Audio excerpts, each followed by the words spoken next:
बनाए रखना, ये बात हवाओं को बताए रखना। रोशनी होगी चिरागों को जलाए रखना, रोशनी होगी चिरागों को जलाए रखना। लहू देकर जिसकी हिफाजत हमने की, लहू देकर जिसकी हिफाजत हमने की, ऐसे तिरंगे को सदा दिल में बसाए रखना, ऐसे तिरंगे को सदा दिल में बसाए रखना। माननीय निदेशक महोदय, अतिथिगण, अध्यापकगण तथा मेरे प्रिय सहपाठियों, मैं मुस्कान 11वीं कक्षा से आज आप सबके सामने स्वतंत्रता दिवस के अवसर पर अपने विचार साझा करना चाहूँगी। मैं उस देश की नागरिक हूँ जिसके होठों में गंगा और हाथों में तिरंगा है। मैं उस देश की नागरिक हूँ जिसके होठों में गंगा और हाथों में तिरंगा है। वो देश जो कभी सत्यम शिवम सुंदरम, कभी वंदे मातरम, तो कभी पंजाब से गुजरात मराठा, द्रविड़ उत्कल गंगा है। मैं उस देश की नागरिक हूँ जो हर ठुकराए हुए की शरणस्थली बन जाता है और 7 समंदर पार परदेशियों को अपना गगन फिर से होकर जाता है।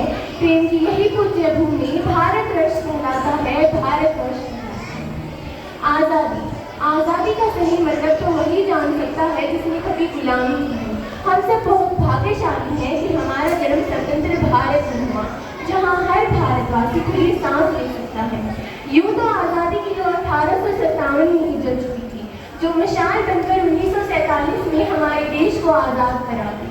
आज हम सब लोग खुली सांस ले सकते हैं, तो इसके पीछे हर उस क्रांतिकारी, हर उस वीर योद्धा की कुर्बानी की गाथा छिपी है, जिनके एहसान अगर हम चुकाने लग जाएं तो शायद पूरा जीवन हम कर जाए। इस शहीद की मन में धौमट पड़ती है कि जिस दिन तू शहीद हुआ, कि जिस दिन तू शहीद हुआ, न जाने किस तरह तेरी माँ सोई होगी। मैं तो बस इतना जानूं कि वो गोली भी तेरे सीने में उतरने से पहले रोई होगी, कि वो गोली भी तेरे सीने में उतरने से पहले रोई होगी। आज़ादी से पहले का दौर कुछ और था और बाद का कुछ और।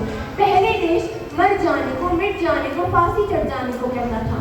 अब देश मर जाने को, मिट जाने को, फांसी चढ़ जाने को नहीं कहता।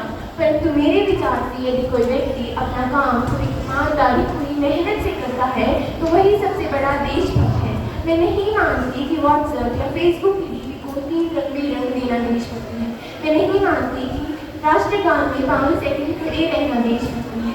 मैं नहीं मानती कि वंदे मातरम, भारत माता के जोर जोर से नारे लगाना देशभक्ति है। और यदि आप कहेंगे कि साथ में हाथ में 2 बार तिरंगा ले लेना देशभक्ति है, तो मैं पूछना चाहूंगी कि फुटपाथ पर रहने वाला वो बच्चा जब ट्रैफिक की छाव में नंगे पांव तिरंगे बेचता है, तो क्या उसको उसकी देशभक्ति कहा जाएगा?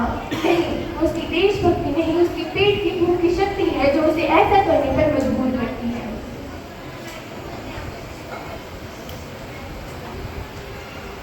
एक शहीद, क्या हमारा राष्ट्रवाद इतना छोटा रह गया है कि क्रिकेट के मैदान से लेकर सिनेमाघर में बजने वाले राष्ट्रवाद तक सीमित रह गया हो? नहीं, राष्ट्रवाद से ऊपर उठकर मन में जो भाव आता है वो है देशभक्ति। अपने लिए, अपने समाज के लिए समर्पण का भाव है देशभक्ति। अपना हर काम ईमानदारी से करना है देशभक्ति। राष्ट्र निर्माण का पहला कदम है देशभक्ति और देशद्रोही के जीवन में आने वाला तूफान है देशभक्ति, और देशद्रोही के जीवन में आने वाला तूफान है देशभक्ति। लेकिन देशभक्ति तो सबसे ज्यादा तब आहत होती है जब एक बेटा अपने बूढ़े माँ बाप को वृद्ध आश्रम में छोड़ आता है। तब हम मुसीबत में पड़े लोगों की जान बचाने से ज्यादा उसकी वीडियो बनाकर अपनी लाइफ बढ़ाने में लगे रहते हैं। हम ना ऐसे समाज में जीते हैं, हम ऐसे समाज में जीते हैं जहाँ पत्थर की मूर्त को लगते हैं 56 भोग, जहाँ पत्थर की मूर्त को लगते हैं 56 भोग, और भूखे तड़पते सो जाते हैं लोग, और भूखे तड़पते सो जाते हैं लोग। कहा जाता है कि भारत दुनिया का सबसे बड़ा लोकतंत्र है। भारत सबसे बड़ा लोकतंत्र है जहाँ हिंदू पैदा होते हैं, मुस्लिम पैदा होते हैं, सिख और ईसाई भी पैदा होते हैं, पर बदकिस्मती से इंसान पैदा नहीं होते। और मेरे विचार से हमको ना हिंदू की जरूरत है ना मुसलमान की जरूरत है, हिंदुस्तान को इंसान की जरूरत है। जरा सोच के देखिए, ये पेड़ पौधे शाखाएं भी परेशान हो जाए।